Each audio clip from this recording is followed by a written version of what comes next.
Hello, everyone, and welcome to another episode of 3-Minute Marketing, where we talk to some of the leading growth marketing experts from around the world, and we package it all into these 3-minute micro interviews that are just packed with value. We're super excited about marketing in today's world. It's a great time to be alive as a marketer, and we've got a really exciting guest for you today. Tim Schmidt with us here, ladies and gentlemen. Tim has a really, really cool story.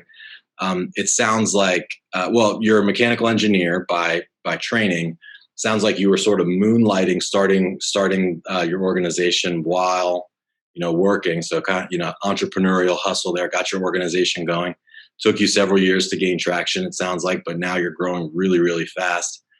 Impressive marketing presence. So you are exactly the kind of unicorn, entrepreneur growth marketer that we love to have on this show. And so I do have a really good question for you. And I know that we've spoken about this previously, so I'm super excited. The question, and your 3 minutes will start after the question, after I finish the question, is what are your top 7 rules for sales and or marketing success, growth in general? Okay, Chris, I'm ready for the question. I appreciate it. And thanks for the very generous introduction. Yeah. So top 7 rules for marketing success. And these are in the context of the points you have to continually make to your marketing team as you go from just a 1-person team to 50 people, right? Or more. Number 1, copy is king. The words that you put in your ads, on your landing pages, everywhere is so much more important than anything else. More important than the colors, more important than the imagery. Don't get me wrong, imagery is important, but the words are the most important. That's what connects you to the heart of your customer. Number 2, tell great stories.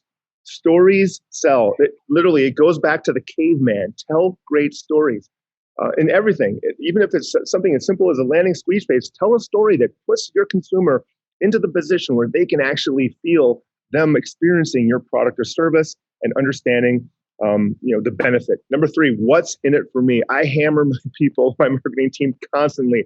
Okay, what's in it for the customer? Nobody gives a rip about your company logo. They don't care about your business. They don't care about how long you've been around, except for maybe your mom. Your mom probably cares about that stuff, but your customers don't. Everything has to be focused on what's in it for the customer. Number 4, keep everything simple. I learned this from Matt Fury. For those of you who are old schoolers, you know who this guy is. Yep. He is a former disciple of Dan Kennedy, another great guy. Keep everything simple. Your campaigns, your funnels must be understood by a 12-year-old. If your marketing team of 30 and 40-year-olds can't figure it out, then your customer never will. Number 5, measure, track, and test. This is obvious. The only things that improve in business are those that are measured and tracked. And don't be a wimp about testing. Make bold tests. Don't test colors of buttons. That's for the weaklings. Make bold tests. Where am I at? Number 6, function beats form, principles beat flash. Go old school. Guys, if you haven't read something from Eugene Schwartz in the last 6 months, you're not doing it right. Who cares about whether or not you have the greatest and then the latest graphics? The most important thing is to follow the old school fundamentals of direct response marketing. And even if you're talking brand marketing, still weave some direct response fundamentals in there, because that's what works. Reinventing the wheel is a fool's game, but putting new treads on that tire, that may work. And am I number 7? I got 40 seconds left. Yeah. I can slow down. Number 7, my favorite of all time. This is actually one of our core values: fast execution.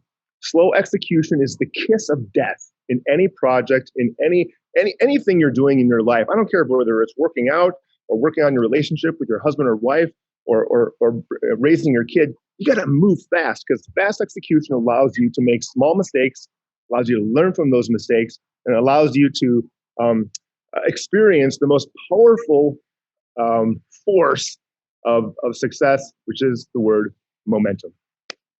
Perfectly timed. That was awesome, dude. You are my marketing soulmate. It's like we're blood brothers. All of those 7 things resonated so deeply and profoundly with me. Oh, good. Love that you're like an old school direct response type. I study that. Check it out, man. All day long. All day long. On Caples. Game on. Come on, baby. Hey, let's continue talking. audience, I hope you enjoyed that. We're going to continue talking, Tim and I. You can catch a link to our continued conversation in the show notes. Tim, in the meanwhile, where can folks find you if they want to learn more about you or your awesome organization? So Chris's audience, I was put on this earth for two reasons. Number one, to teach people how to be responsible defenders of their family. And number two, how to inspire entrepreneurs. And so if, in fact, you want to be the first line of defense for your family and learn how to be a responsible firearms owner, then I'm your guy. usconcealcarry.com or ustca.com. Tons of free information to help you on your path to what I would call a self-defense awakening.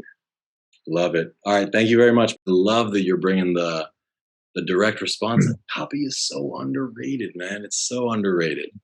And it is one of my biggest frustrations, Chris. So right now, I bet you there's probably 50 or 60 people in my marketing teams.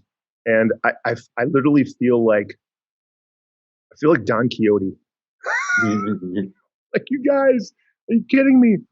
What does this headline even mean? Yeah. You know, it's a very, valuable skill. It's a challenging skill. I believe something that I tell all the employees here, I'm like, look, we value well-roundedness, right? So like if you know SEO, I would rather spend a little bit of time teaching you PPC and you can do both. And now all of a sudden you're real dangerous. Then over time, people, like, we do a lot of recruiting, we recruit a lot of young, hungry folks and just bring them up through our ranks. So over time, you develop the business acumen, you start learning, the ideas of, some psychological persuasion ideas, and you become a badass. But I tell people there's two things that are everlasting and only two things in marketing. Everything's going to change except analytics. No matter what channel you're doing, there's always going to be an analytics component, and copy. Or sometimes I say creative, because you're always going to be showing some kind of message to some sort of audience. You're going to be asking for some sort of response. So analytics and copy. Like when you're bored, during your 10% time where you're teaching yourself something, like read about analytics, read about copy. Either words or numbers, baby. Which one are you? I love it. That's awesome. That was really fun. Yeah, I know. I loved it. I could go all day on this. Good to meet you. Take care. You too.